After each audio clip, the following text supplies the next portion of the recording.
Let's talk about consulting myths. The whole industry is some mysterious beast that people hear about but don't know much about unless they're in it already.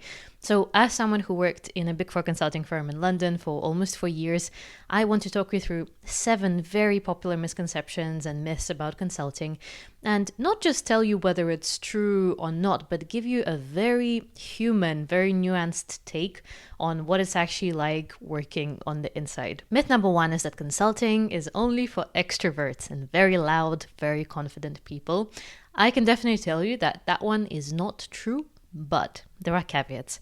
First of all, I'm an introvert myself, and I know many other introverts who work in the industry.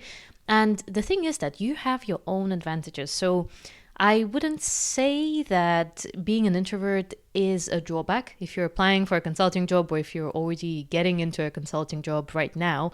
But I would say that you have, first of all, to know how to use your strengths like active listening and being very good with people one-on-one. That's something that can be very handy actually for you when you network. But also, there is an element of extroversion that you have to master in a way that works for you. And what I mean by that is you do have to network, you do have to be visible. And I talk about all of that stuff on my channel. So if you're curious, you can scroll through the other videos. I talk about hacking visibility and speaking up in meetings and networking as an introvert specifically. But I can definitely tell you that there's people all around the introversion extroversion spectrum that I have worked with, and people in leadership as well. There's just an element of consulting game, consulting politics that favors extroverts a little bit more naturally. And you have to just make that work for you. Myth number 2 is that you have lots of glamorous travel. And let me tell you, this maybe used to be true. And it used to be true before COVID because that was kind of the golden era of consulting. I started in my consulting firm after COVID, so I do not know what it feels like to be traveling lots for work. And back then, you would actually have it as pretty standard schedule to go to your client site, which would often be outside of your home, town or city, Monday to Thursday, and then Friday you would be in your home office. And this was something so commonly talked about as literally a thing that you do if you're in a consulting job. It was more the norm than not. And this has changed completely. First of all, COVID happened and work from home happened. But also, consulting as an industry started doing a bit worse. I'm sure that you've heard, if you've looked into the industry, that a couple of years ago there were rounds of layoffs and across a lot of industries, not just consulting, tech as well. What that means is that there's a lot of cost cutting, and also there's much more intentionality from clients in terms of paying consultants, because it goes both ways. Consulting firms are not booming as much. Equally, the client firms are not doing as well as they may be used to. Now, to get a hotel and travel and all these trips expensed, it takes a lot of justification to actually say why it's essential for our work, for us to go and be there in person. And I'll just give you an idea. Since I started in 2022, I traveled for work twice. One of those times was Milton Keynes, which is the least glamorous location you could go to. I would actually much prefer to stay in London. The other one was lovely. The other one was Dublin, and I really enjoyed that, but I didn't get to see much Dublin at all. We literally went there, did all the work in our office there, and then came back, and that was about it. But it was a lovely trip. I got to stay in the hotel, I got to live the consulting dream, but it was literally once, one-off trip for a couple of days, and that's all the travel that I've had. An exception to this is your industry does determine the level of security that the information needs to be treated with. So, for example, if you work in anything government related, anything defense related, then there might be much more, confidentiality involved in that, and it might require you to be on site much more. So, because of that, wherever the office is that your client sits in, that will be the office that you will likely have to go, but it's a small proportion of projects in the grand scheme of things, I would say. And I definitely would say do not go into consulting right now for the travel, because you're very likely to not get much at all. Myth number 3, that consulting pays millions and you'll be a millionaire. Oh boy, I wish that was the case. So let me paint you the picture. If you are a consulting partner, you may very well be making 1 million. And that is an insane amount to me. There are different tiers of partners, and that's the most senior role. If you're not familiar with the structure of consulting firms, it goes from analyst all the way to partner. There are different names in different firms, but broadly, that's how it goes. There are different tiers, so if you're a new partner, you were just promoted into that role, you start obviously at the lower end, unless you've negotiated very well. And then you can go up to, very, very impressive figures. And that's kind of the stuff that people know about, but what they don't know is that actually as a graduate, you are not paid insane amounts. And also, salaries have not increased well enough to cover the cost of living crisis that we've had. So to be honest, unless you're kind of mid-seniority onwards, if you're living in a place like London, your costs are just insane. And because of that, you don't actually feel like you're, minted and can just live however you want until pretty senior levels in a company like that.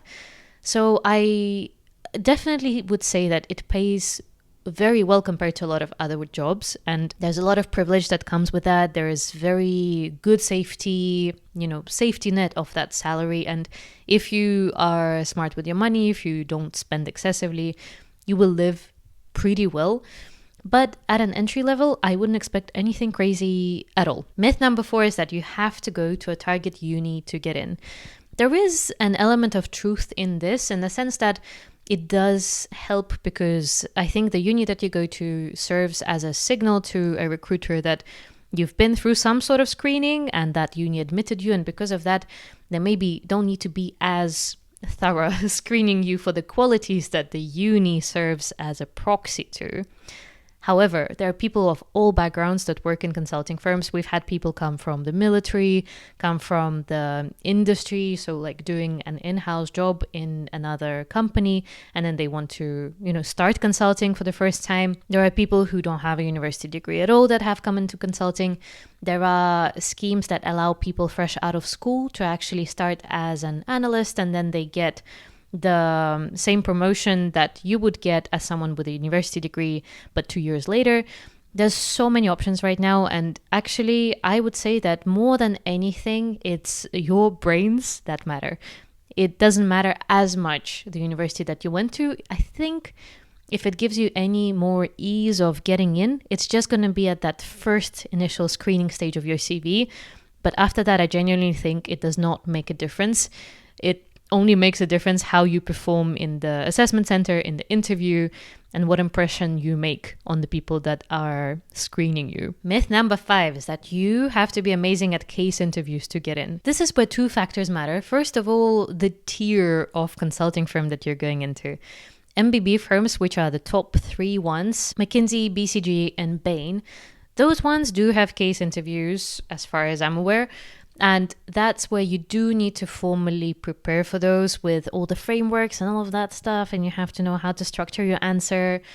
However, when I applied to my Big Four consulting firm, and this might be specialism dependent, but I didn't have a formal case interview as such. What I did have is a few rounds of interviews, and I did have a group case study, but we didn't have to use any, rigid frameworks or anything like that to solve it. It was more like simulating the day-to-day stuff that you might be doing on a project, and then seeing how would you think it through, how would you discuss it with other people, how would you structure your answer.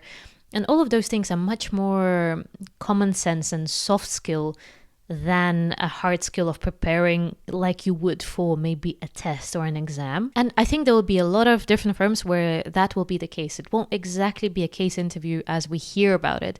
It'll be more like a case study of a thing you might come across in the work that you'll be doing. And what you need to do is research your firm and know how to prepare for that. That's the stuff that you'll find on forums, that you'll find in different YouTube videos, for example. And I would just encourage you to not be intimidated by the words case interview. Unless you're going into one of the big 3, you probably will just need a normal human sense of how to approach problems. And if you have good problem solving thinking, you should be fine with the normal type of preparation rather than, memorizing some random frameworks that someone came up with. But do your own research and double check what your firm wants. Myth number 6 is that you do PowerPoint slides all the time, and that's literally the job.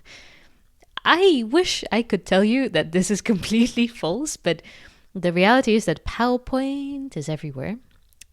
Unless you're in some special teams that are very Excel based, or, they have other platforms. But in my experience, PowerPoint dominates your life like nothing else. However, the thing that I want you to know is that the job of consulting is not making PowerPoints. It's just that somehow PowerPoint became the means to communicate the work that we do. So a lot of the time we work to produce deliverables that will be kind of like an outcome or product of our project that would allow us to say that, contractually, we've done what we said we would, because here are the things we needed to deliver. They're in these following sections of this PowerPoint. So the reason that PowerPoint is so freaking dominant is that the format that we present the work in happens to be in PowerPoint. But the work that actually goes into making that is storytelling, communication, stakeholder management, obviously the specialist skills that you have, like change management, culture consulting, leadership development, in my case. All of that stuff is the work that you actually do. It's just that you then need to package it up and put it in a PowerPoint. And that takes a lot of time. It's better now with AI, that speeds things up a little bit. But that's why you hear about it so much. It's just our life revolves around PowerPoint, because anything we do, anything we produce just needs to go into that format and then be formally sent and submitted to the client as a deliverable, as a thing that we contractually have to give them.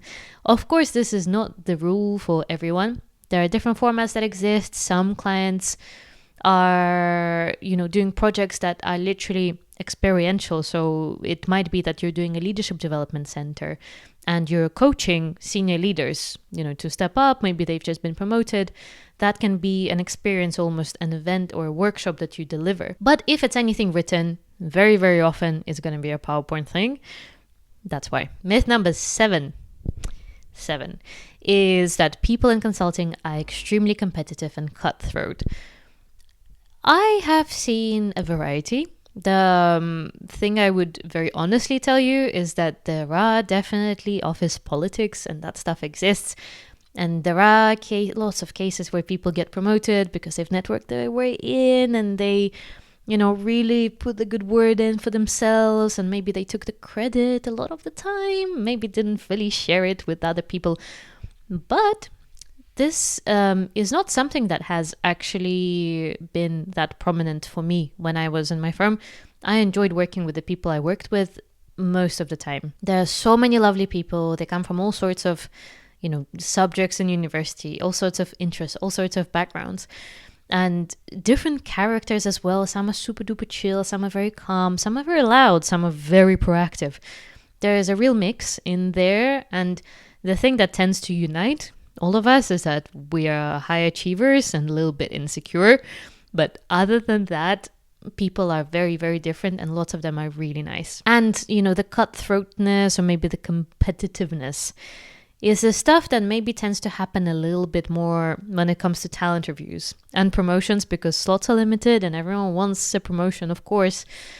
But when it comes to daily life and working together in a team, I have personally been very lucky. I don't know if it's the same for everyone else, but I've had a good experience with the people that I work with, and they've been a lot of very supportive people as well that have helped me make progress with the stuff that I wanted to achieve. If this was useful, and if you want someone with experience in a Big Four consulting firm to help talk you through how to get into one, how to pass the interview, and how to approach your first few months and maybe years in a consulting firm, this is the stuff that I can help you with in my one-on-one coaching. The link is in the description. And before you decide whether you want to work together, we can actually have a free clarity call, and we can just talk about the goals that you have, what you're trying to do, and then genuinely just see if that's the stuff that I can help with and if we click. Link is in the description. And if you enjoyed this video, I think you will enjoy watching the video that did really well on my channel, and it's about the partner interview. It's something that I recorded